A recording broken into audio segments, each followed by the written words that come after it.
Hello, everyone. My name is Brian Parr. I am a crop consultant for Profit Pro Ag. I work out of the Wisconsin area near La Crosse, Wisconsin, which is actually on the western side of the state. Here with me today is Irvin Osterloh, who is also a crop farmer from Wisconsin, and we're going to discuss some things that Irvin's seen on his farm in terms of the seed coating, the Profit Coat PB plus OSI, and we'll have a discussion about some of the things he's noticed out there over the last couple years and some of the trials he's had this year as well. Irvin, why don't you tell us a little bit about yourself and about the farm and get us started that way. Well, I've been farming a long time over at Arkdale, and we've got pretty good crops over the years. Worked with some pretty good doctors, really, that helped me out to get started, besides Dr. Ladley. Anyways, we've kept this one field that's in the photograph here for more of a test field. We have not made any attempt to doctor it up with anything to get rid of the SDS. So that's basically where we're at. Now you're on, what type of soils do you have there that are pretty common to your area? These are a real sandy type soil, 1% organic matter. We have some that has a little clay in it, but some that is blow sand. And you'll find both in this particular field here. Now, do you typically have issues with diseases or nematodes or other things, or? If you farm long enough, you've seen everything. Not particularly, other than this one where we have not worked to try and clean up the nematode problem. Okay. Well, since we have the slide up, why don't we discuss this slide a little bit here.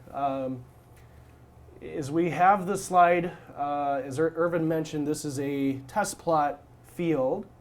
And in particularly here, we're seeing a photo of what is sudden death syndrome, kind of indicated by the yellowing throughout the plot.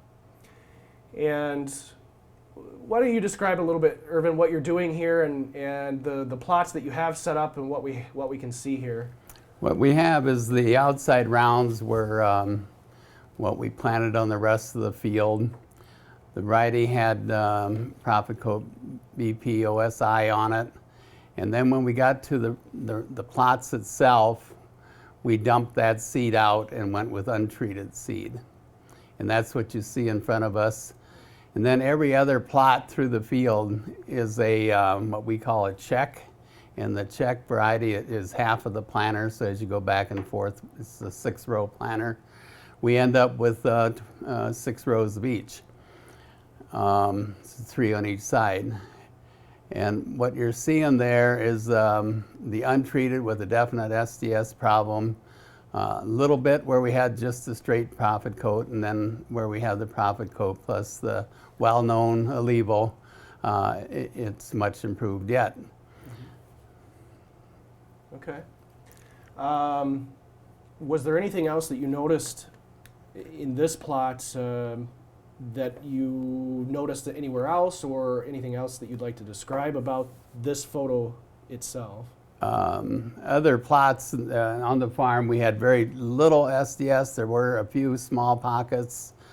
We had one field with white mold. This was a very productive year, so the white mold showed up in one field where I have a lot of scleroshabati from history there. Planted sunflowers one year. That was the big mistake.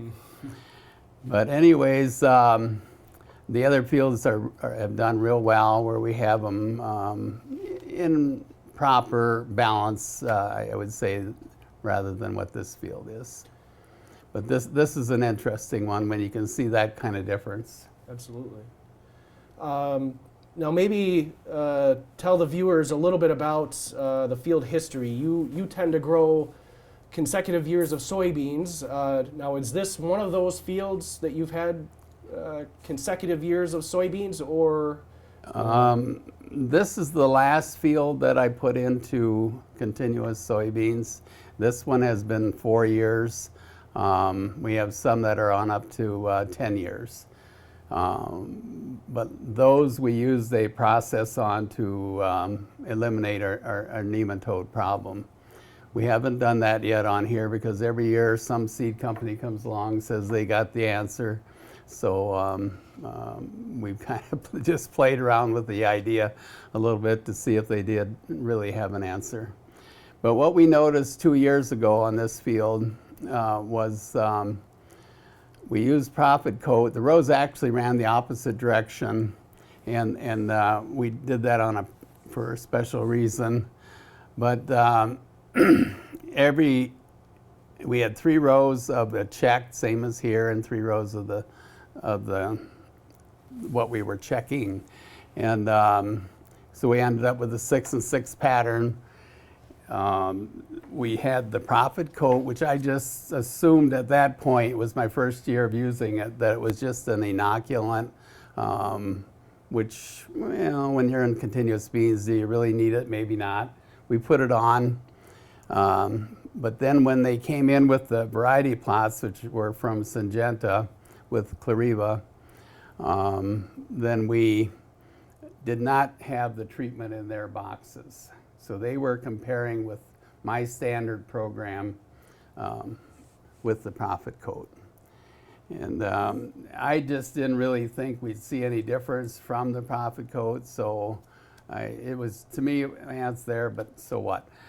Anyways, when it started growing, we ended up with a 6-row pattern of different things across the field. You could see it as you looked across diagonally, and it showed up, not as drastic as this, but it showed up to be in the field, that it was doing something. So then when the yield checks came out, I never really showed it to Brian yet, but we had the test results from that, and it averaged 2 bushel better where we had the Profit Coat versus what they were trying with their treatments.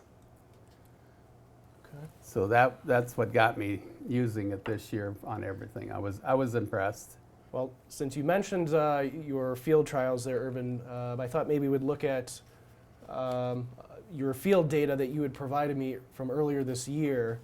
We'll go back to number 1. I know this is corn and it's your neighbors there. Maybe you could touch on that briefly in a minute here, but I'd like to talk a little bit about your soybeans, what you noticed here on trial number 2. On trial number 2, we had the Profit Coat on the soybeans. They were credenza variety, made 51.7 bushel, or almost 10 bushel better than where we did not have the Profit Coat on it, which is the second one. Mm-hmm. So we got a nice increase, and these soybeans had the visible SDS presence. So if we back up to the previous slide, the one that yielded the best was on the left, and the untreated was on the right. Sure. There. Yep. Okay. Was there anything else that you noticed besides sudden death syndrome? In that field, no, not that I can remember that there was any particular other difference, but that's a drastic yield difference. I was amazed at that. The year before, like I said, we ran about a 2 bushel overall yield increase with the Profit Coat. Okay. And then if we want to go to the next one, that is not in that field. It's a different field where we had a couple credenza, or a particular credenza variety. That's a Liberty Link. The one above was a Roundup. And we had a 1.7 bushel increase. There was a little problem with the harvesting guy, which was me. We got a couple other rows mixed in with the one pass, and it would have yielded more if we hadn't done that. They were actually untreated in the treated pass. So you're saying that this, with the Profit Coat, would have actually yielded a little bit better yet, even? Correct. Okay. Yeah, we'd have probably run 2.5 bushel increase there. Okay. Now that was a field that had a little SDS in it, but not very much. It looked very much like the previous slide, if you want to go back to that one. Sure. The one on the right where it says Profit Coat, Yep. BP, OSI plus a level. And that's exactly what was on that field. Just a different field that we tested. Okay. Right. Okay.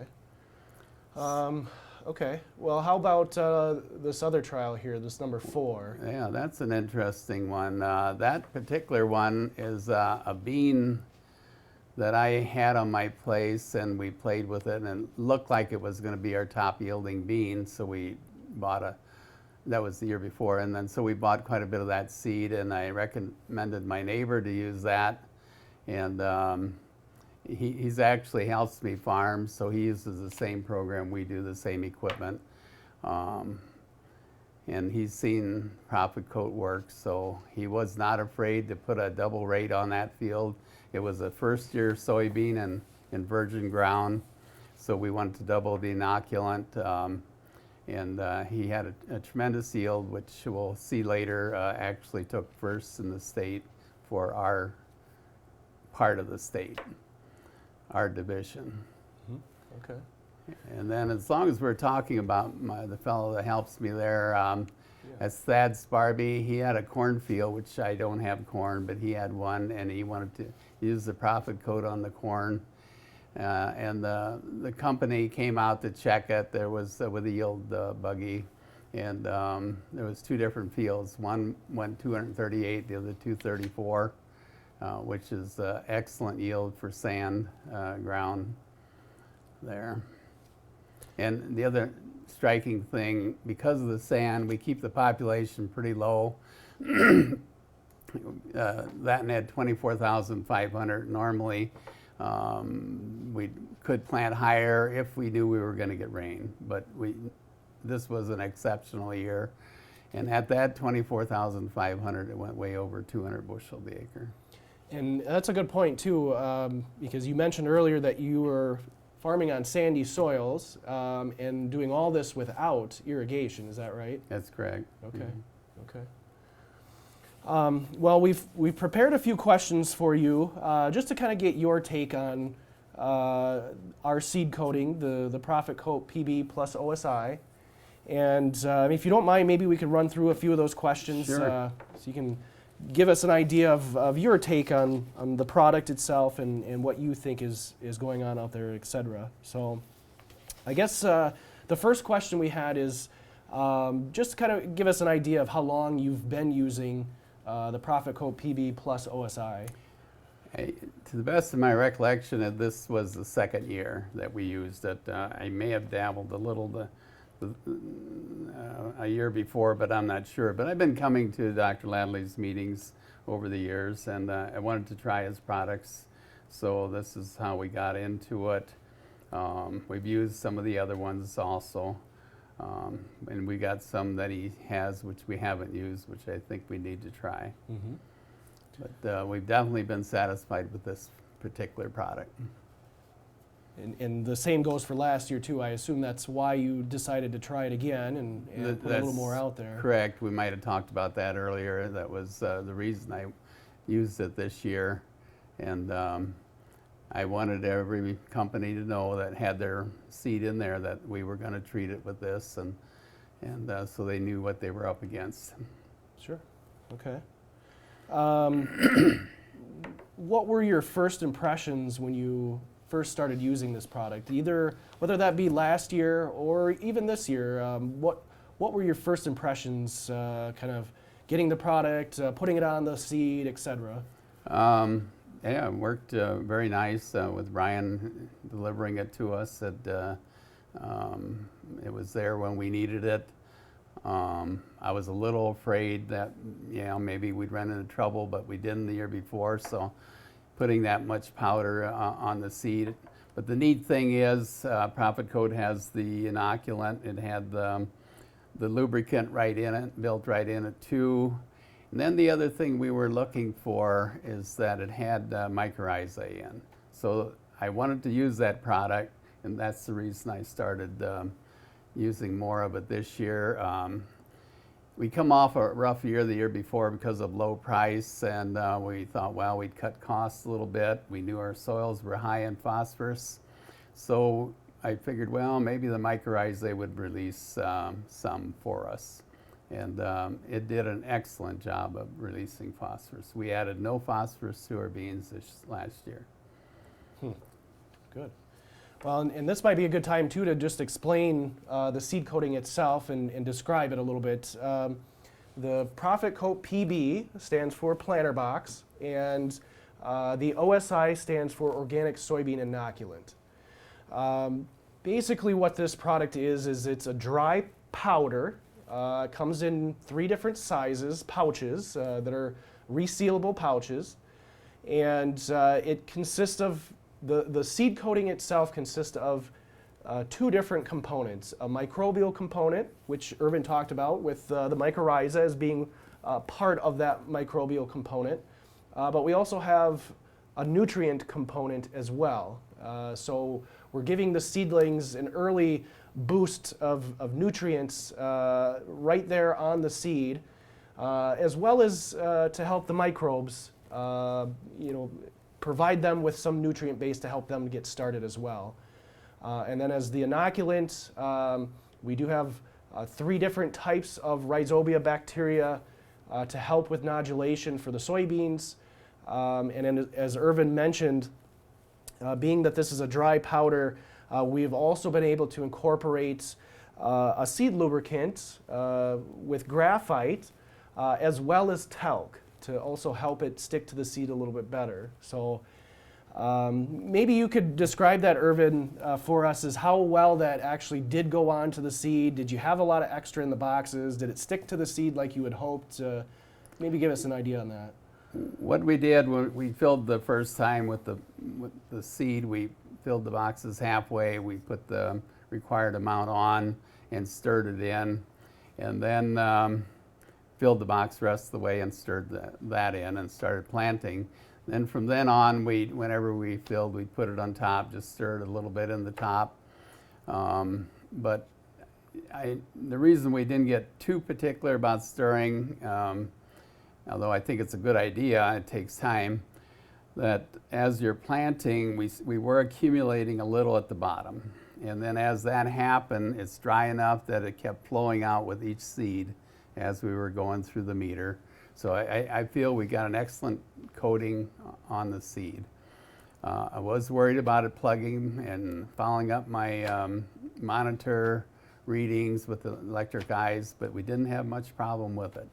So that part went really, really well. I don't know, the people with air planters or vacuum planters, ours was the finger planter, but those with air or vacuum may have to do some experimenting or talk to somebody that's used it. But can't speak for those.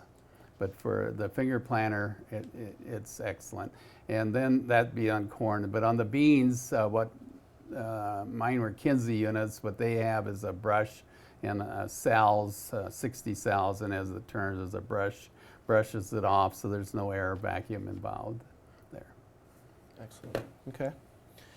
I guess just in general terms, how would you say that the Profit Coat PB plus OSI has helped you or aided you in your operation over the last couple of years? We've only this second year. The first year, like I said, we felt we got a decent return, 2 bushel, for a cost of $9 and something. I believe that's where it came in. Yep. And so we were happy with that. And then when I seen how healthy it made the plants, I thought, well, we've got to use it on everything this next year. And this year, with a year where the SDS was more prominent, I think we've probably averaged well over 5 bushel increase from the Profit Coat. Okay. Well, you kind of mentioned SDS. Now, you also mentioned earlier that you had some white mold issues. Did you notice anything with the Profit Coat? Did it seem like there was any effect on the white mold, or was that not quite like the SDS? The white mold field was an issue of where I made a mistake, plus the seed company making a mistake. Bayer the Bayer company has the credenz line, and It's a new line. Our local co-op selling it, and they recommended a particular variety you see there. It's a Credenz 1845 Liberty Link, the number 7. Yep. And we put that in the white mold field, and I found out later it was their worst bean for white mold. It's my worst field for white mold, so we doubled up on a bad situation. Mm-hmm. This test came out of that field where it ran 62 bushel, 61, 62 bushel, yep. Where the white mold wasn't present, number 7, that'd be the yep. field number 7 there. Yep. And as soon as we got into the white mold area, the yield dropped down to 40-some bushel the acre. Wow. But that was, like I say, a field that we know we get white mold. As far as it helping or hindering white mold, it definitely didn't seem to help. And you know, the beans look so good in there that that's the type of bean white mold likes. Mm-hmm.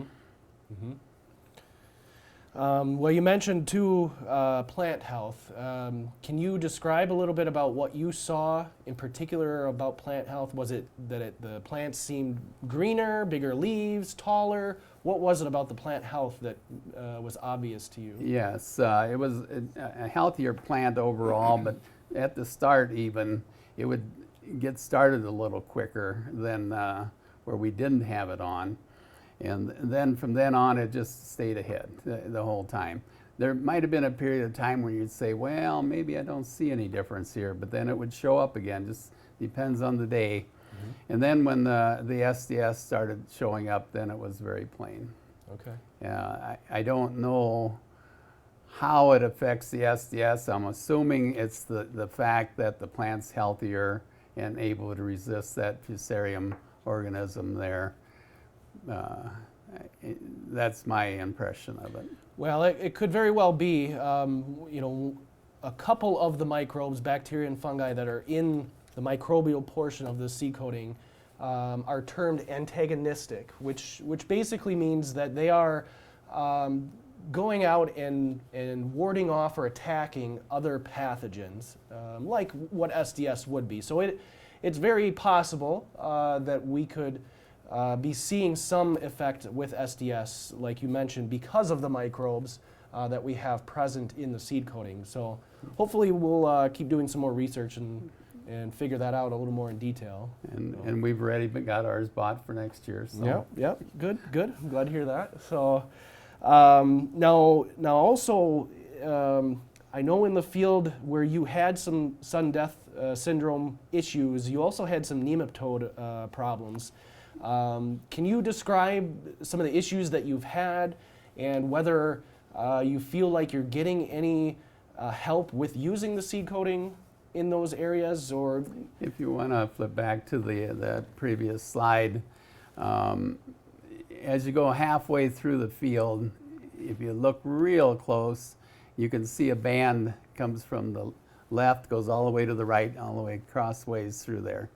And that strip, it isn't real visible there, but it's there, and it gets worse as we go to the right.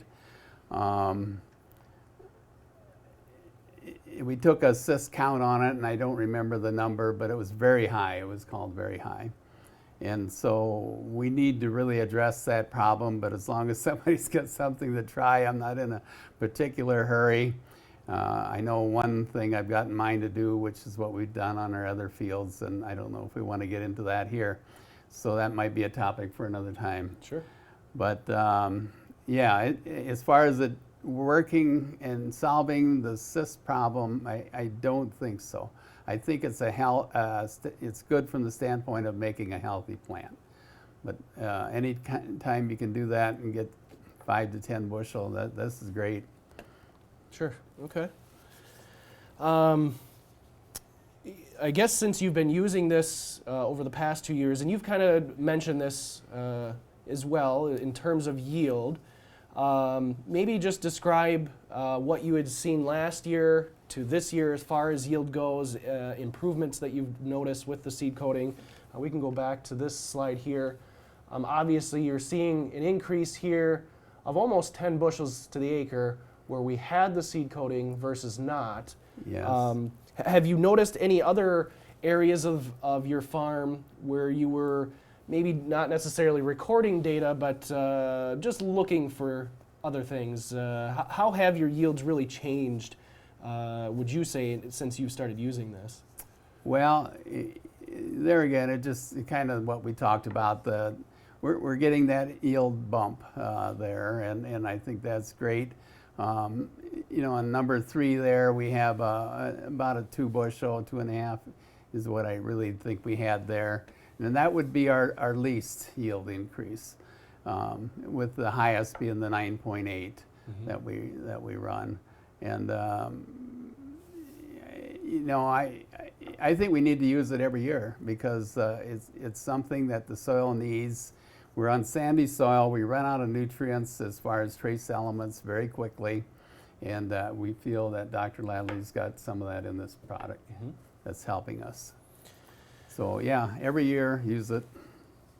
And before you get off of that, maybe we want to just cover the other plots. Yeah, let's go over the other ones. Okay, the 5, 6, and 7 were basically liquid starters. We won't get into what we had in them, but they all gave us a slight increase. I'm not overly excited about any of them at this point. And then on the number 8 is an interesting one, and I had a young guy from our co-op out there with a yield buggy, and he was checking, and I said, we've got a plot here where we quit spraying and actually ran out of spray, so I flagged it and we cultivated the rest. Didn't want to get any more spray. And I always liked cultivating beans anyway. And I knew from past history that we can get a yield bump that'll pay, enough that'll pay for the cultivation. So we did that here, and we yield checked that, and he come to me, he says, you know, I must have made a mistake when I weighed that. I just don't understand it. It should have yielded the other way around. And I said, no, if you talk to your grandpa, he'll tell you this is the way it is. So what does cultivating do? I don't know for sure, but my thinking is that we're aerating the ground a little bit. These are basically no-till type soils, although we call it strip till where we plant. And we're able to cultivate it if we want to. So the other thing it does, I think it rips, we did this right before, well, it was blooming, just about ready to bloom at this time, or right in that area where you shouldn't probably be in there. And we ripped a lot of roots off. Now, that's kind of scares a guy when it's a dry year, but we had rains this year. And I think it gives it a shock, sort of like beans need to go through a shock to really yield. So I think that's what we're seeing there is an increase from the bean being shocked a little bit. The field is a sandier field than the previous fields. So it's one of my sandiest fields there, the number 8. Okay. So just to clarify for everyone too, Irvin is not an organic farmer. That's not why he's cultivating. He just happened to be that he left his spot to do that. Maybe could you describe some of the herbicides that you are using on the farm? So we know that we use this a lot with different herbicides and et cetera. Well, over the years we've used a lot of Roundup, and then after listening to Dr. Huber a little bit, we thought we better back off on that. And I've seen problems with the Roundup. And so we went to Liberty as a backup to clean up our fields on some of them. That particular field, number 8, was a Liberty field. You can see the Liberty Link Mark Seed Company being there. But the other main one we went to where we didn't even need to use Roundup or Liberty is a Prowl H2O up front with followed up with a generic Pursuit. That was our 2 main herbicides there. Sometimes rather than use Roundup to clean up, we'll come in with I can't think of the name of it. It'll come to me in a little bit. Sure. But it's one that tends to burn the beans a little bit. Cobra or... It'd be a Cobra type, but that wasn't the name. Oh, I remember you telling me about it too now. I can't remember the name either. Anthem. Anthem, you're right. Yeah, I should think of that. Yeah. Anthem. Yep.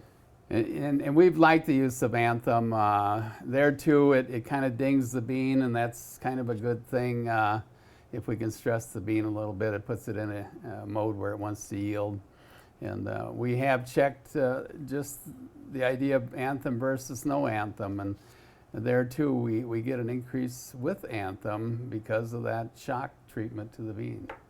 You think it tends to bush out a little bit more and produce? Yes, they tend to branch out, stay a little shorter. Our beans get too tall, and if we have rain anyway. Okay. I know we were talking about yield here as well, and I'd like to get to this as well. Now, obviously... before you do, would you back up to the previous slide? Sure. What we have there is at the bottom, you see our fertilizer mix. It's the bulk dry mix that we use. It's some 0060, some 0058, which is called Aspire, which has boron in it on each pellet. So we get our boron spread more evenly that way. And then we use 60 pounds of K-Mag. This is broadcast over the field. plus 75 pounds of gypsum. Yep. There. Yep. That's our basic mix for almost all the beans. Sure. There. Okay. Go ahead. So I'd like to talk a little bit about this slide. This is interesting. I know that you had mentioned this to me earlier in the season, that you guys had grown soybeans in the contest before, the Wisconsin State Soybean Yield Contest, and at that time the beans weren't harvested, so we didn't know anything at that point the last I spoke with you. And since then, you had called me and mentioned that you finally got the results, and maybe you want to describe what you found out with the results from this yield contest, and just describe what it was and what you had to do, that sort of thing. Well, Wisconsin runs this. We have 4 divisions in the state. It's put on by the Wisconsin Soybean Marketing Board, and Dr. Sean Conley heads that up, and he likes it because he gets information of what the more progressive growers are doing to get these yields. And we entered it another year. We didn't place, but this year I encouraged my friend to enter and taught him everything I know. So you see, he beat me. Learns quickly, I see. But yeah, 72.4 and 68, which is good, really good yields for our division too. And I'll just point that out for your division. The average 10-year average, state average for your division is between 35 and 39.9 bushels per acre. And you guys crushed that. Yeah, I mean, we doubled it. You got quite a bit above that, and in some cases even doubled that on the lower side. So what do you think it was to really help aid you in getting these yields that... Well, we've farmed biologically for years. It's certainly not organic, but we've done that method of farming, and our soils keep getting better all the time. So we had them in good shape, and then we added the Profit Coat to this program this year to get that yield. That took the place of our lot of purchased phosphorus. If you look at that, zero pounds of phosphorus here. there. 0 pounds of phosphorus to achieve these yields. So we were very happy with that. Not saying if we'd used phosphorus we'd get a better yield. We may. But the other thing, Mother Nature worked well with the rains this year. This was excellent for us.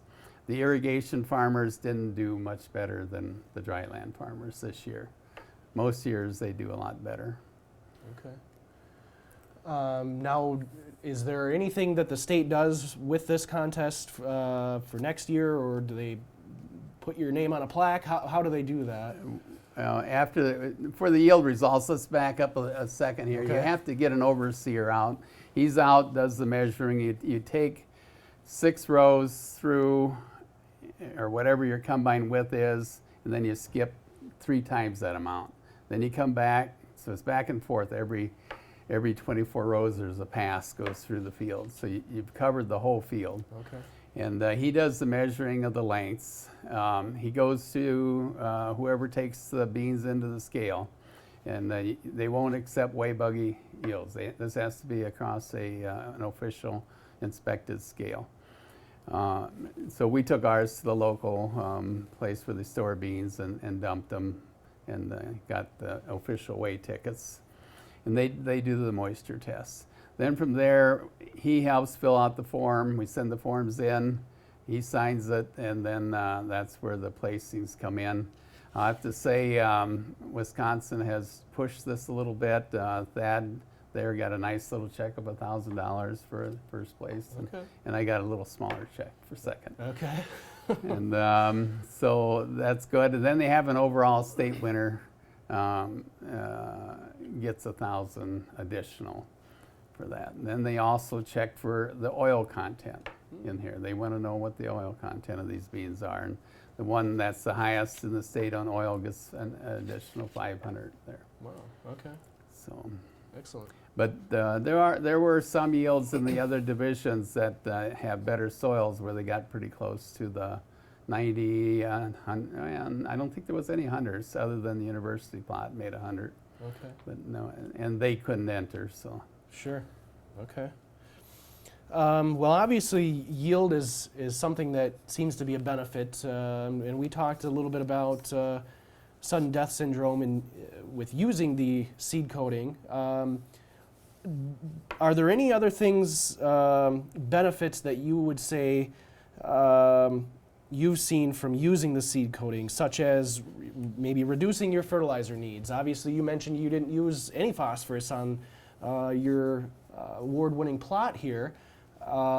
Is there anything else that you would say that you've noticed or could describe as being a benefit from using the seed coating? Well, we've covered some of them probably, and like you say, fertilizer is one. The other benefits, of course, is the plant's healthier, so probably the soil's healthier. So from that standpoint, I think we're perpetuating, improving our soils. The other thing I might mention is Brian would like me to use cover crops. This is great, but we've got such a short season. And on top of that, if we do use a cover crop, it's bound to be a dry year. So now we've sucked all our water out, and now we got that problem. So I've done a little of this in the past, but haven't been extremely happy with cover crops. But I think people should use them. Don't take that as I saying you shouldn't use them. But at the same time, what we've done, if I take the money I put in the cover crop and put it in the profit coat, I think I'm getting more bang for the buck there. So we're building microbes. We're changing other things. Okay. That help? Yeah, absolutely. I guess you kind of mentioned this earlier about the cost of the seed coating, and that generally costs for soybeans roughly $9 an acre. And we've kind of gone through the slide sets here and shown the yields that you've seen.